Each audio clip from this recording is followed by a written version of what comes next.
You're listening to Talk of the Nation Science Friday. I am Ira Flato.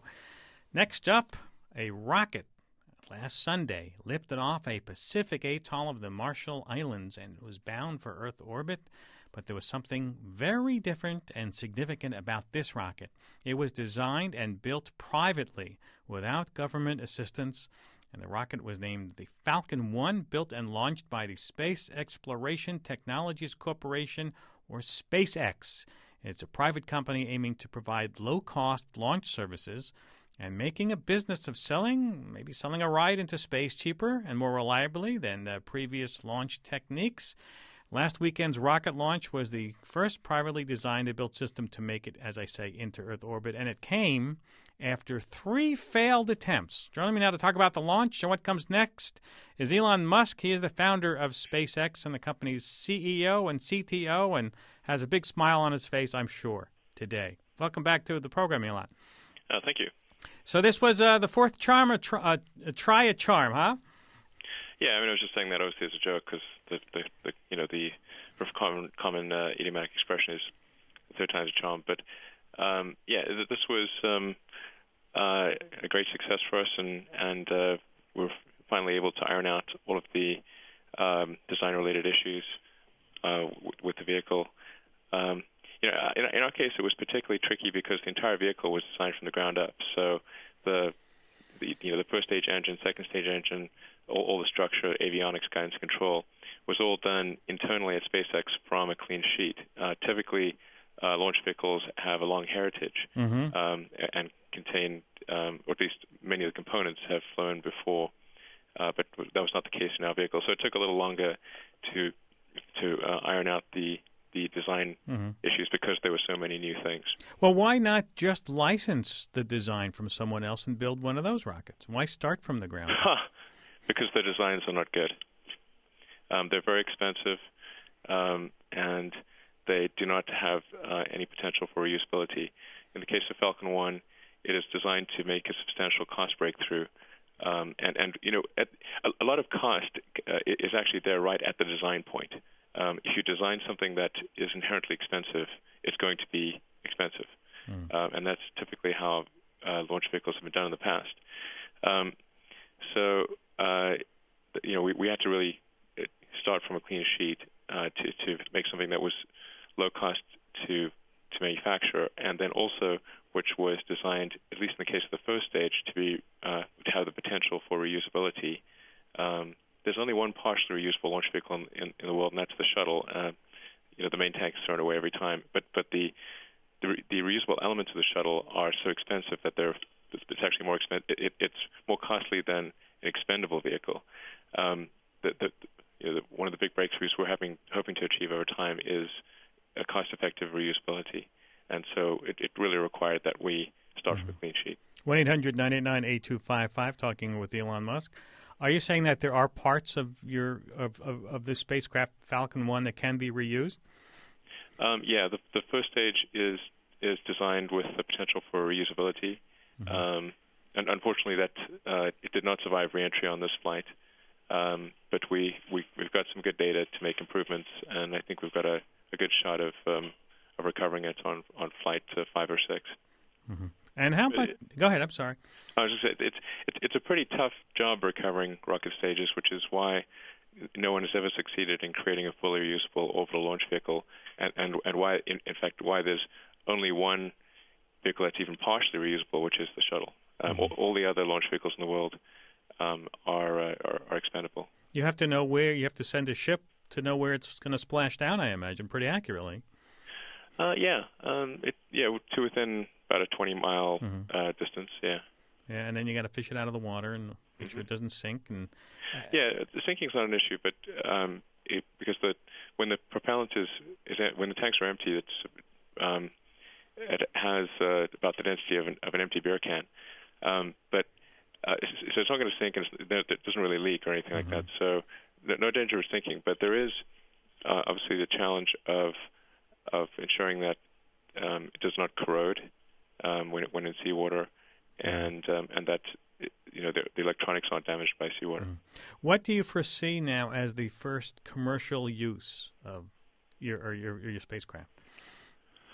Well, we have quite a few launch contracts for both government and commercial satellites for Falcon 1. And our next flight will carry a satellite for Malaysia, as well as some U.S. government secondary satellites. And that's slated to launch in approximately March. Mm-hmm. And that satellite will be used for monitoring for natural disaster monitoring. So if there's a flood or tsunami or fires or whatever, Malaysia can direct aid to where it's needed. So that's the next satellite. And then we have probably two more launches, one around the middle of next year, one towards the end of next year. Probably both of those will be U.S. government launches. And then maybe even an additional launch, which would be a commercial launch for replenishment of the Orbcom constellation. And there's going to be a time where in between space shuttles, where we're not going to have a space shuttle to use to service the space station, right? Can you fill that gap with your space vehicles? Yeah, absolutely. So the shuttle is slated to retire in 2010. About 2 years ago, NASA held a competition for commercial servicing of the space station after the shuttle retires.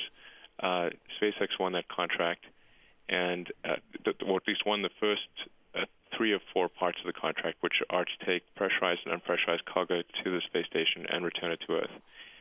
There's a fourth element to that contract, which NASA has not yet exercised, but we hope that they will, and we do think it's in the best interest of the country, and I think they will, which is to upgrade our Dragon spacecraft to carry people. So in which case we would not need the United States would not need to rely on the Soyuz for carrying people to the space station between 2010 and 2015 or whenever the next NASA developed system is available. So we're expecting to do our first demonstration flight of our Falcon 9 booster, which is our big booster, and our Dragon spacecraft, which is what will go and dock with the space station next year. And then there are a couple more demonstrations in 2010, at which point we'll go operational. 1-800-989-8255, talking with Elon Musk of the SpaceX Corporation. So you're saying that it's possible that you could create a little module where people could be sitting in and go back and forth to the space station? Or would they just stay with it while it's up there and keep docked with it at the space station? They would. Actually, we'll be releasing a video probably in a week or two that'll give people a very clear illustration of what it is we're talking about. And there's already some information on our website at SpaceX.com. So if people are curious to see what it is we're referring to, that you can see actual pictures of hardware on the SpaceX website. But essentially, it's sort of a capsule-like architecture, and yeah, it takes up to 7 astronauts to the space station. It can remain attached to the space station for 6 months or more if need be, or it can immediately return to Earth with the 7 astronauts. Wow. And are you part of the Lunar X Prize competition? That the X Prize will be to put a payload, a working payload, on the moon? Well, I'm actually a trustee of the X Prize, and helped fund the original suborbital X Prize that Bert Rutan won, and actually have partly helped fund this prize in that SpaceX has offered to do any launches for that X Prize at zero profit. So we'll do it just at our cost, and that's just to help teams be able to do that mission. So we ourselves are not going to attempt to do the mission. So that they can use one of your rockets to get to the moon. Yes. Yeah, but they come up with the payload themselves. Yeah. What kind of time frame do you think all of this is going to happen? And are you going to be getting in? If you can carry people to the space station, why not carry people into Earth orbit and make a business out of that as space tourists? Yeah, absolutely. I think we certainly will do trips to the space station with NASA astronauts and private astronauts, and we will carry private astronauts to Earth orbit if they wish. And then there's also potential for doing some interesting missions like a loop around the moon. We wouldn't have the capability to actually land on the moon, but potentially could sort of loop around the moon, and people could see the backside of the moon and maybe go even a little further than was the case with Apollo. 1-800-989-8255. Crystal in Portland, Oregon. Hi, Crystal. Hi there. Hi, go ahead. Yeah, I was wondering how much commercial private space travel would increase what we already have, and what kind of effect it would have on global warming, what kind of carbon footprint. How much gas would it take to make one flight of, say, of space terrorists? Well, there's quite a bit of energy needed to get to orbit. However, the number of flights that take place is so tiny that it's not even, it doesn't even factor in terms of carbon emissions. Also, I should point out we buy carbon offsets for all of our launches. Actually, well in excess of the carbon that we create. Because I'm very much an environmentalist. So I mean, even if we didn't buy carbon offsets, it's really such a tiny portion of the carbon that's created. It doesn't even register. Thank you, Crystal. Could you make your rocket fuel out of algae like Richard Branson wants to make his jet fuel out of? Yeah, it's certainly conceivable. You could make the fuel we use is rocket propellant grade kerosene, which is basically a high purity jet fuel. And so it's our vehicle taking off is like a medium-sized jet taking off. I mean, that's about as much fuel as we use, equivalent to one medium-sized jet flight. Bauer in Second Life asks, why did the first attempts fail, and how much did the failures cost altogether, and to whom? And why did these ones work? I'll add that. Sure. Well, we had basically 3 design-related issues with the first 3 flights. And by the way, flights 2 and 3 made it to space. So I should distinguish between orbit and space, because flights 2 and 3 certainly made it well beyond the boundary of space, but they just did not reach full orbital velocity. And it's much harder to reach full orbital velocity than it is simply to get to space. It only takes, to get to the boundary of space, you only need about, say, 2% of the energy you need to get to orbit. Wow. So if you compare the energy capability of our vehicles with, say, Spaceship One, which is what was used to win the Suborbital X Prize, or Spaceship Two, which is what Virgin Galactic will be doing, then we're about 50 times the energy of those vehicles. But for Flight 1, the issue was basically a corroded nut, and that was because we'd inadvertently used a stress corrosion prone alloy of aluminum, and it happened to be in a high corrosion environment. So our test stand was in sort of a normal environment, but out there on the island, it's a high corrosion environment. So that made our we encountered an issue that we just didn't see on the test stand, which was very rapid corrosion of a nut. So we took corrective action after that. Then Flight 2, the problem was that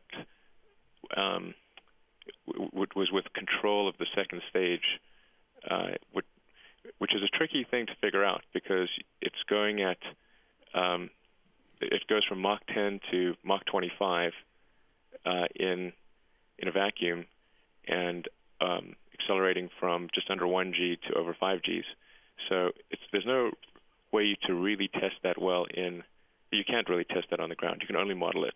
And unfortunately, we had modeled it incorrectly. Hang on, Elon, let me jump in and remind everybody that this is Talk of the Nation Science Friday from NPR News.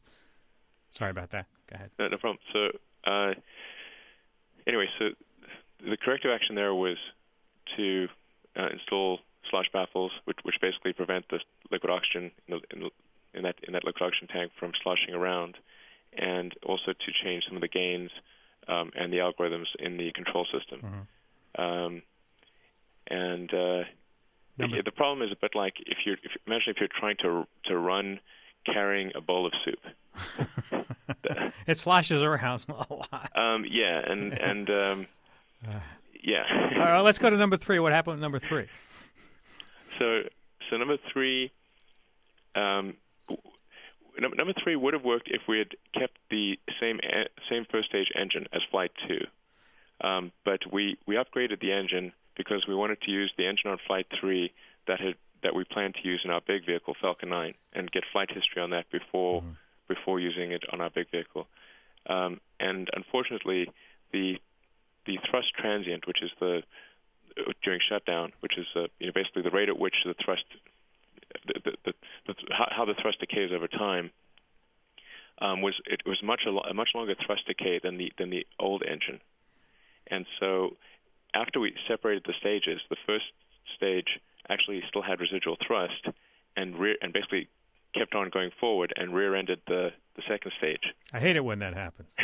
Right. Yeah. See, tailgating. Yeah. So you fixed that for number 4. And we basically made a very small timing change to basically extend the time from when we initiate main engine cutoff to second stage to stage separation. We just increased that by a few seconds and solved the problem, and we got to orbit. Yeah. So for all those people who thought they couldn't understand rocket science, there it is in just about a minute and a half. I got about 30 seconds left, Elon. Where do you go next?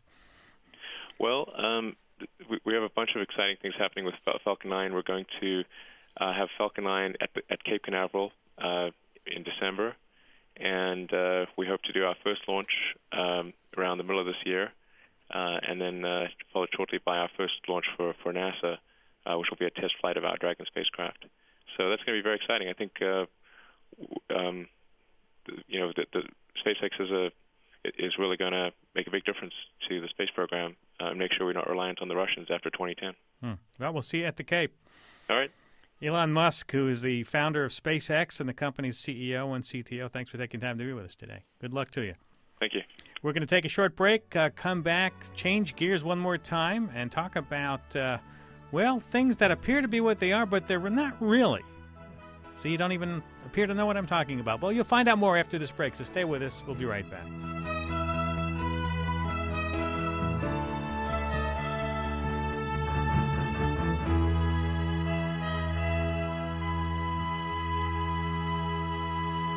I'm Ira Flato. This is Talk of the Nation Science Friday from NPR News.